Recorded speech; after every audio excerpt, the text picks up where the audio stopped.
ಕಾಣದ ಕೈಯಲ್ಲಿ ಗೊಂಬೆಯು ನೀನು, ಕಾಲದೆದುರಲ್ಲಿ ಕುರುಡನು ನೀನು. ಅರ್ಥವೇ ಆಗದ ಜಗದಲ್ಲಿ ಅರ್ಥವ ಹುಡುಕಿದೆ ನೀನಿಲ್ಲಿ. ಗೀಚಿದ ಬ್ರಹ್ಮ ಗೀಚುವ ಮುಂಚೆ ಯೋಚಿಸಲೇ ಇಲ್ಲ. ಹಣೆಯ ಮೇಲೆ ಕೆತ್ತಿದ್ದ ಮೇಲೆ ತಿದ್ದೋರು ಯಾರಿಲ್ಲ. ಈ ನಾನು ಹೇಗಿರ್ಬೇಕೋ ಹಾಗಿರಲಿಲ್ಲ. ಇನ್ಯಾರಿಗೂ ನಾನು ಮೋಸ ಮಾಡಿಲ್ಲ ಜೀವನದಲ್ಲಿ. ಇದು ಸಾಯೋ ತನಕ ಭಾಳ ಹೆಮ್ಮೆಯಲ್ಲಿರ್ತೀನಿ ನಾನು. ಬಟ್ ನನ್ನ ಜೀವನದಲ್ಲಿ ಎಷ್ಟು ಜನ ನ್ಯಾಯ ಮಾಡಿದ್ರು ಅಂತ ಅವ್ರಿಗೆ ಅವ್ರು ಕೇಳ್ಕೊಂಡ್ಲಿ, ಉತ್ತರ ಅವರಿಗೆ ಸಿಗುತ್ತೆ. ಆತ್ಮಸಾಕ್ಷಿ ಇದ್ದವರಿಗೆ, ಇಲ್ದಿದ್ದವ್ರಿಗೆ ಏನು ಮಾಡೋಕ್ಕಾಗಲ್ಲ. ಹಸುವು ಮನುಷ್ಯನಿಗೆ ಕಲಿಸಿದಷ್ಟು ಯಾವ ಯೂನಿವರ್ಸಿಟಿನೂ ಬುದ್ಧಿ. ನನ್ನ ಲೈಫಲ್ಲಿ ತುಂಬಾ ವ್ಯಕ್ತಿಗಳು ಕೂಡ ಬಂದರು, ತುಂಬಾ ಪಾಠ ಹೇಳ್ಕೊಟ್ಟಿದ್ದಾರೆ ನನಗೆ. ಒಳ್ಳೇದು ಮಾಡೋಣ ಅಂತ ಹೋದ್ವಿ, ಒಳ್ಳೇದಾಗ್ತಿದ್ದಂಗೆ ಹಿಂದೆಂದ ಹಾಕೋರು, ಒಳ್ಳೇದಾಗ್ತಿದ್ದಂಗೆ ಹಿಂದೆಂದ ಹಾಕೋರು. But I am telling you today sir, they are the best people in my life. They are the best people in my life. Mahendra ರಾಜಂಗಳೆ ಬದುಕಿನ ತಿರುವುಗಳ ಕಥೆ ಭಾಗ 3.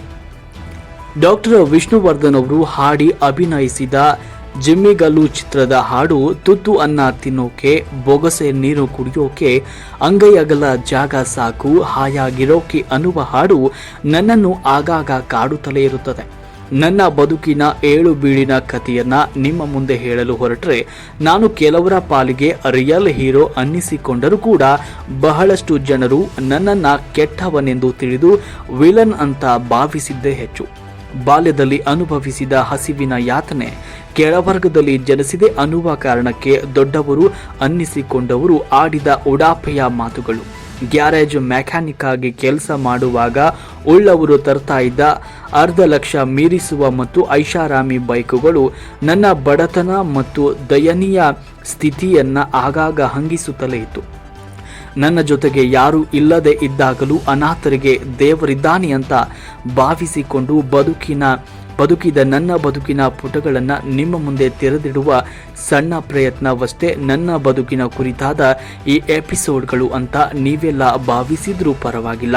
ಆದರೆ ಎಷ್ಟೋ ಸಲ ನನ್ನನ್ನು ಏಕಾಂಕಿತನ ಕಾಡಿದಾಗ, ನನ್ನವರು ಯಾರೂ ಇಲ್ಲ ಅಂತ ನನಗೆ ಅನ್ನಿಸಿದಾಗ, ನನ್ನವರಿಂದಲೇ ನಾನು ಮೋಸ ಹೋದೆ ಅಂತ ಗೊತ್ತಾದಾಗ, ಜೀವನದಲ್ಲಿ ಜಿಗುಪ್ಸೆ ಹುಟ್ಟಿಕೊಂಡಾಗ, ಅಪರೂಪಕ್ಕೆ ನಾನು ಒಬ್ಬನೇ ಇದ್ದು ನನ್ನ ಜೀವನದಲ್ಲಿ ಕಳೆದು ಹೋದ ದಿನಗಳ ನೆನಪಾಗಿ ಕಣ್ಣೀರು ಕಪಾಳುಗಳಿಗೆ ಇಳಿದಾಗ, ಮುಂದೇನು ಅನ್ನುವ ಪ್ರಶ್ನೆ ಕಾಡಿದಾಗೆಲ್ಲ ಛಲ ಬಿಡದ ತ್ರಿವಿಕ್ರಮನಂತೆ ಮತ್ತೆ ದೇವರ ಮೇಲೆ ಭಾರವನ್ನು ಹಾಕಿ ಮೌನಕ್ಕೆ ಜಾರುವುದು ನನಗೆ ರೂಢಿಯಾಗಿದೆ. ಆದರೂ ಬಡವರು, ದೀನದಲಿತರು, ನೊಂದವರು ನನ್ನಿಂದ ಸಹಾಯ ಕೇಳಿಕೊಂಡು ಬಂದಾಗ ಮಾತ್ರ ನನ್ನಿಂದ ಸುಮ್ಮನಿರಲು ಆಗುವುದಿಲ್ಲ. ಮನುಷ್ಯ ಬರುವಾಗ ಬೆತ್ತಲೆ, ಹೋಗುವಾಗ ಬೆತ್ತಲೆ ಇದ್ದು, ಹೋಗುವುದರ ನಡುವೆ ಬರೀ ಕತ್ತಲೆ ಅಂತ ತಿಳಿದವರ ನಡುವೆಯೇ ಮತ್ತೊಬ್ಬರ ಪಾಲಿಗೆ ಬೆಳಕಾಗುವ ನನ್ನ ಪುಟ್ಟ ಪ್ರಯತ್ನ ಮಾತ್ರ ನಿರಂತರವಾಗಿ ನಡೆಯುತ್ತಲೇ ಇರುತ್ತದೆ. ಕನಸು ಕಾಣುವುದು ತಪ್ಪಲ್ಲ, ಆದರೆ ಅದನ್ನು ನನಸಾಗಿಸಿಕೊಳ್ಳುವುದೇ ಉಳಿಯುವುದು ಖಂಡಿತ ತಪ್ಪು ಅಂತ ತಿಳಿದವನು ನಾನು. ಎಷ್ಟೋ ಸಲ ಬೇಕರಿಗಳ ಮುಂದೆ ಆಸೆಯಿಂದ ನೋಡುತ್ತಾ ನಿಂತ ಬಡ ಮಕ್ಕಳಿಗೆ ಅವರು ಕೇಳಿದ್ದನ್ನೆಲ್ಲ ಕೊಡಿಸಿ ಜೇಬು ಖಾಲಿ ಮಾಡಿಕೊಂಡ್ರೂ ನಾನು ಆ ಕ್ಷಣಕ್ಕೆ ಸಾರ್ಥಕ ಭಾವ ಅನುಭವಿಸಿದ್ದೇನೆ. ಎಷ್ಟೋ ಸಲ ಇನ್ನೊಬ್ಬರಿಗೆ ಒಳ್ಳೆಯದು ಮಾಡಲು ಹೋಗಿ ಕೆಟ್ಟವನು ಅನಿಸಿಕೊಂಡಿದ್ದೇನೆ. ನಗುವಾಗ ಎಲ್ಲ ನೆಂಟರು, ಅಳುವಾಗ ಯಾರೂ ಇಲ್ಲ ಅನ್ನುವ ಹಾಡಿನ ಸಾಲುಗಳನ್ನು ಲೆಕ್ಕವಿಲ್ಲದಷ್ಟು ಸಲ ನನಗೆ ನಾನೇ ಗುಣಗಿಸಿಕೊಂಡಿದ್ದೇನೆ. ಹಾಗಿಂದ ಮಾತ್ರಕ್ಕೆ ನನ್ನ ಜೀವನದ ಉದ್ದಕ್ಕೂ ನನಗೆ ಬರೀ ನೋವೇ ಸಿಕ್ಕಿದೆ ಅಂತೇನೂ ಅಲ್ಲ. ಸಿಕ್ಕಿರುವ ಸಂತೋಷ, ನೆಮ್ಮದಿ, ಕೆಲವರು ತೋರಿಸಿದ ಪ್ರೀತಿಯ ಬಗ್ಗೆಯೂ ಕೂಡ ನಾನೆಂದಿಗೂ ಅಭಾರಿಯಾಗಿದ್ದೇನೆ.